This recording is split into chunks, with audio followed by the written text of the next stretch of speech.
নমস্কাৰ বন্ধু বান্ধৱীসকল, পোনপ্ৰথমে আপোনালোক সকলোকে স্বাগতম জনাইছোঁ আমাৰ এই সৰু জিকে চেনেলটিলৈ। আজি আমাৰ প্ৰথম প্ৰশ্নটো হৈছে, ঘূৰণীয়া মেজমেলত কোনে অসমৰ পৰা প্ৰতিনিধিত্ব কৰিছিল? চন্দ্ৰধৰ বৰুৱা, লীলাধৰ বৰুৱা, তেজ হাজৰিকা, বাগ্মীবৰ বৰুৱা। এই প্ৰশ্নটোৰ শুদ্ধ উত্তৰটি হৈছে চন্দ্ৰধৰ বৰুৱা।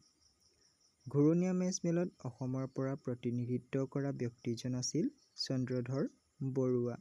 পিছৰ প্ৰশ্ন, অসমৰ কোন ঠাইত হুদুম পূজা কৰা হয়? যোৰহাট, গোলাঘাট, গোৱালপাৰা, গুৱাহাটী। এই প্ৰশ্নটোৰ শুদ্ধ উত্তৰটি হৈছে গোৱালপাৰা। অসমৰ গোৱালপাৰা ঠাইত হুদুম পূজা কৰা হয়। পিছৰ প্ৰশ্ন, মায়ামৰা সত্ৰৰ প্ৰতিষ্ঠাপক কোন? শংকৰদেৱ, মাধৱদেৱ, নিত্যানন্দদেৱ, অনিৰুদ্ধদেৱ। এই প্ৰশ্নটোৰ শুদ্ধ উত্তৰটি হৈছে অনিৰুদ্ধদেৱ। মায়ামৰা সত্ৰৰ প্ৰতিষ্ঠাপক আছিল অনিৰুদ্ধদেৱ। পিছৰ প্ৰশ্ন, বেলিমাৰ বুৰঞ্জী কাৰ ৰচনা? বীৰেন্দ্ৰ কুমাৰ ভট্টাচাৰ্য, ৰবীন্দ্ৰনাথ ঠাকুৰ, যতীন্দ্ৰনাথ দুৱৰা, বিশ্বেশ্বৰ বৈদ্যাধীপ। এই প্ৰশ্নটোৰ শুদ্ধ উত্তৰটি হৈছে বিশ্বেশ্বৰ বৈদ্যাধীপ বেলিমাৰ বুৰঞ্জীৰ ৰচক। পিছৰ প্ৰশ্ন, হাছং কোন জনগোষ্ঠীৰ উৎসৱ?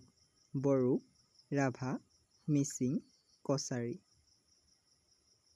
এই প্ৰশ্নটোৰ শুদ্ধ উত্তৰটি হৈছে ৰাভা জনগোষ্ঠীৰ। হাছং ৰাভা জনগোষ্ঠীৰ উৎসৱ। পিছৰ প্ৰশ্ন, ভূপেন হাজৰিকাৰ সেতু কোন নদীৰ ওপৰত আছে? লোহিত, ব্ৰহ্মপুত্ৰ, ভোগদৈ, জাঁজি। এই প্ৰশ্নটোৰ শুদ্ধ উত্তৰটি হৈছে লোহিত নদীৰ ওপৰত ভূপেন হাজৰিকাৰ সেতু আছে। পিছৰ প্ৰশ্ন, পানীদিহিং কোনখন জিলাত অৱস্থিত? শিৱসাগৰ, ডিব্ৰুগড়, ধেমাজি, লখিমপুৰ। এই প্ৰশ্নটোৰ শুদ্ধ উত্তৰটি হৈছে শিৱসাগৰ জিলাত। পানীদিহিং শিৱসাগৰ জিলাত অৱস্থিত। পিছৰ প্ৰশ্ন, বসুদিমা কোন সম্প্ৰদায়ে পালন কৰে? ৰাভা, সোণোৱাল কছাৰী, ডিমাছা, আহোম। এই প্ৰশ্নটোৰ শুদ্ধ উত্তৰটি হৈছে ডিমাছা।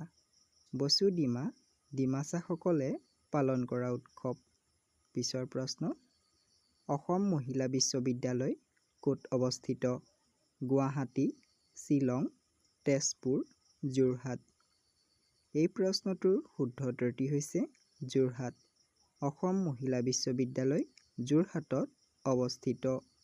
পিছৰ প্ৰশ্ন, কলিকতাত হিন্দু কলেজ কোনে স্থাপন কৰিছিল? ৰাজা ৰামমোহন ৰায়, স্বামী বিবেকানন্দ, ৰাজা হৰিশ্চন্দ্ৰ দেৱগিৰি জৈন। এই প্ৰশ্নটোৰ শুদ্ধ উত্তৰটি হৈছে ৰাজা ৰামমোহন ৰায়। ৰাজা ৰামমোহন ৰায়ে কলিকতাত হিন্দু কলেজ স্থাপন কৰিছিল। বৰপেটা সত্ৰৰ প্ৰতিষ্ঠাপক কোন? শংকৰদেৱ, মাধৱ কন্দলী, মাধৱদেৱ, অনন্ত কন্দলী। এই প্ৰশ্নটোৰ শুদ্ধ উত্তৰটি হৈছে মাধৱদেৱ। বৰপেটা সত্ৰৰ প্ৰতিষ্ঠাপক আছিল মাধৱদেৱ। পিছৰ প্ৰশ্ন, কোনটো আন্দোলনত কনকলতা বৰুৱা শ্বহীদ হৈছিল?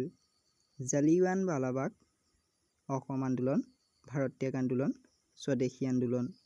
এই প্ৰশ্নটোৰ শুদ্ধ উত্তৰটি হৈছে ভাৰত্যাগ আন্দোলন। কনকলতা বৰুৱা ভাৰত্যাগ আন্দোলনত শ্বহীদ হৈছিল। যদি এই ভিডিঅ'টো চাই ভাল লাগিল তেনেহ'লে লাইক এটা কৰি চেনেলটো প্লিজ ছাবস্ক্ৰাইব কৰি ৰাখিব।